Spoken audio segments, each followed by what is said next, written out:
In the 8, almost 9 years of being a lead pastor, preaching most weeks, before this month, spoke on generosity maybe 4 times, and that's because we would stumble upon it in the text. Like when we would preach 1 Timothy, I taught 1 Timothy 6, Paul's wonderful talk about generosity. But outside of that, I have never dedicated a series to it. I never super focused on it, and part of it was because of my fear. Part of it was because I know some churches talk about it in a slimy way, and I didn't want to be that kind of pastor. But this last month, really a few months ago, I began to study for this Formed by Generosity series that we just finished at Passion Creek Church. And out of all the things that I taught about for generosity, one that really stuck out to people's minds are a graph that I created in talking about generosity and why we should give, and specifically why it's a discipleship issue. I think a lot of us talk about giving in the context of a building campaign, which is wonderful. We don't have a building. We will probably do that in the future. But I'm really grateful we focus on generosity without having that pressure. Instead, our value at Passion Creek is that we make not attenders, but we make disciples. And so in the grand scheme of things, we've been looking at 9 practices of Jesus, and generosity is number 6. And so I think that's also been helpful. It's been in the context of discipleship to Jesus. But within that, as I was studying the primary texts, specifically in Luke, Jesus's teachings on generosity and money and greed and wealth. And also, I read over 15 books this summer about the topic of generosity. I started to realize 4 predominant themes that helped me present a graph to my church. Now, I know this graph was a success and helpful because it's generated really fun conversations, but also, it's good when people say, hey, where'd you get that from? The reality is I made it up myself, but I thought that's a fun compliment. Let me show you this graph and maybe you can use it yourself. I talked about how it was in week 2. I'll put the right there. Go watch that sermon if you're interested. So this is going to be a flyover version. I have a much longer version. Also, you can watch all 2.5 hours of my talks on generosity here on this website, on this YouTube channel. So the first thing that I realized that Jesus talked about so much is this topic of you cannot love God and money at the same time. Right? Jesus says this in Luke 16:13. He says this a lot of different places. We see this in Matthew as well. So this idea, loving God or loving money, you can't pick both. Or that other word is mammon. And so as I was thinking through can I be best helpful for my congregation, if I put on the graph, do you love God or love stuff, or love money, everybody's going to say they love God. But I thought a more helpful definition was, do you depend on God or do you depend on stuff? I think that opened people up to actually answering this question a little more honestly. And so that's how I started the talk. Do you depend on God? Like if storms come, when you think about your future, when you think about your present, are you depending on God to care for you, or do you depend on stuff? That helps them understand, takes the first step towards becoming generous. The next graph, again, this is an X and Y axis, these quadrants, you either have an abundance mentality or a scarcity mentality. So Jesus addresses this actually in Luke 11 when he talks about the unhealthy eye versus the healthy eye. This was a Jewish euphemism that a lot of us wouldn't understand. Or euphemism, is that the right phrase? I sounded really smart right there, and now I took it away. Not sure. What it meant, though, is a healthy eye means you have an abundance worldview. You have a Psalm 23 worldview. The Lord is my shepherd. I have what I need, right? And so you just believe if somebody else is succeeding, it doesn't mean that you're not going to succeed. But the world has a scarcity mentality. It's a zero-sum game. Not everybody can win. If you win, that means I'm losing. So Jesus would address this. We see this in the Hebrew Old Testament. We also see it in the New. So Jesus is addressing the people with the unhealthy eye. So those are the 2 predominant themes I started to pick up Jesus talking about. And I think it really helps us understand generosity from the framework of becoming a disciple. So the 2 questions I ask people, and honestly, how you answer puts you in these 4 different quadrants. Now, of course, there's different levels. But it's essentially, first of all, do you depend on God or stuff? You can't do both at the same time. Now, do you have an abundance mentality or a scarcity mentality? You can't have both at the same time. Now, of course, you can have one of these at 9 a.m. and another thought of that at 12:30, and they're different. But the overall trajectory of your life, what do you look to the most? That now set up my opportunity to talk about the different archetypes of generous or non-generous people that we see in the New Testament, specifically in the book of Luke.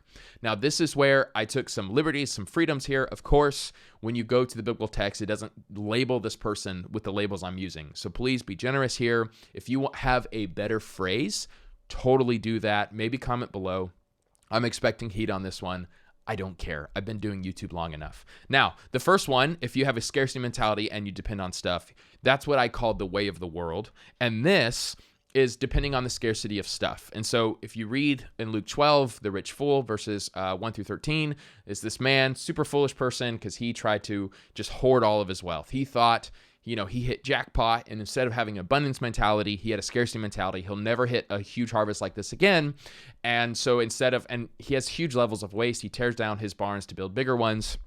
And he's depending on this stuff. He says, now I'm going to be happy. Now everything's going to be great. And then God says, you fool, what happens if you die right now?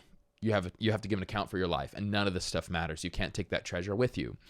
To be honest, this is kind of like the American dream, a scarcity mentality and depending on stuff, right? It's all about retirement. It's all about how much you save. That's the definition of the good life. That is not the good life, and it's keeping a lot of us from living a generous life. Second category I pointed to, and I know this is where I'm going to get the most pushback. I have friends who push back on me on this.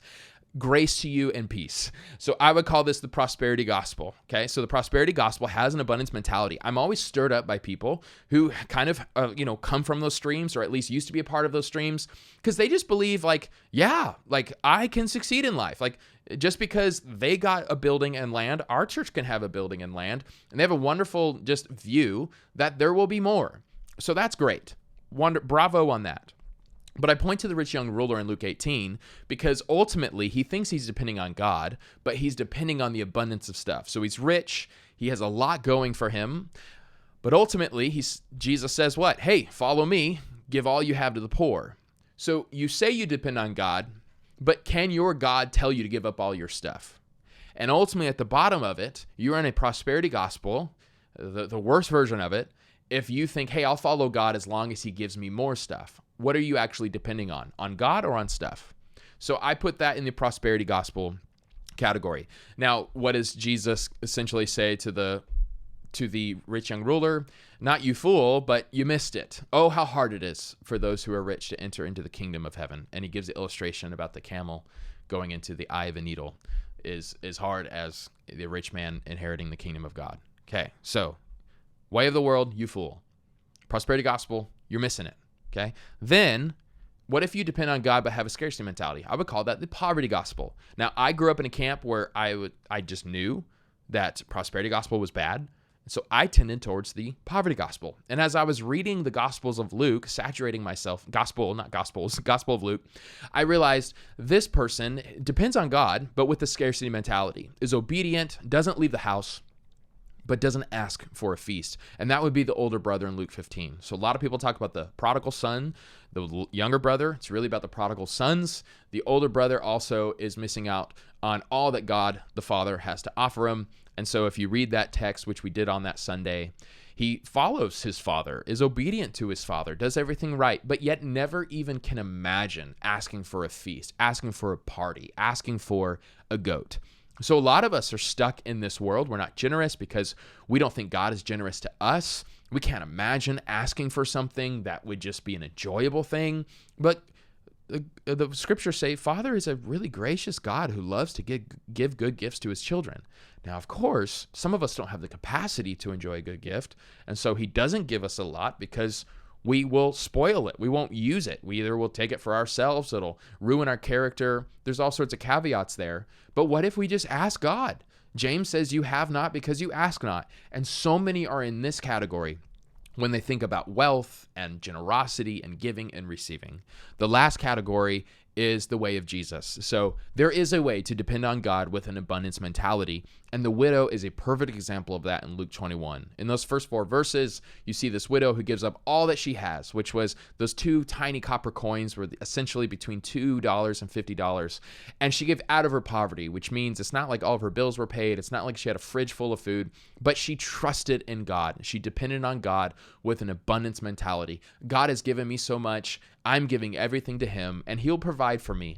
either by way of a miracle or by my community or some sort of way. And so now when you have that mentality that you're depending on God, not on stuff, you have an abundance mentality, not a scarcity mentality, you actually become more generous because you're not hoarding anymore. You are set free.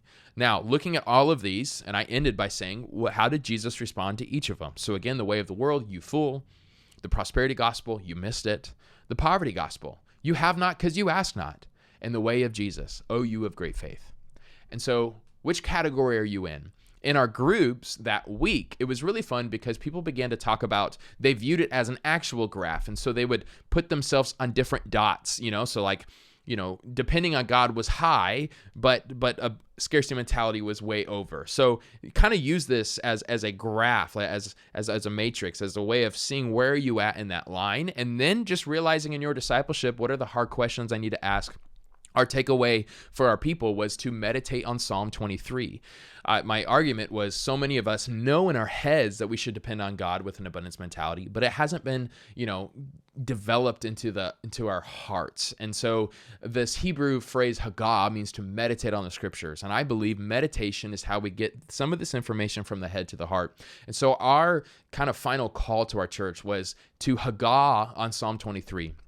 To meditate on it over and over. And we encourage people to do that we provided in our Formed by Generosity booklets commentary from Dallas Willard. And so if you actually want to read the book Life Without Lack, it's a whole study on Psalm 23. And that book, a few years ago, is what began to change my heart to have more of an abundance mentality because of how good God is. Comment below your takeaways. I get it if I'm going to have haters for this one, but this has really honestly shown a lot of freedom within our church. Just have a lot to celebrate at our small church. We had 14 family units give for the first time this last month. And I think I've just been more encouraged by the conversations, by recognizing this is more of a heart issue, by recognizing this is a discipleship issue, and them being able to see I'm not giving because of some of my improper theology, some of my beliefs from my past. And so it's been so cool to see the gospel break through in brand new ways. So comment below your questions, thoughts, concerns. Thank you. Subscribe if you haven't already. Jesus is better. Thank you for watching today's video. This is the video I think you should watch. This is the video YouTube says you should watch.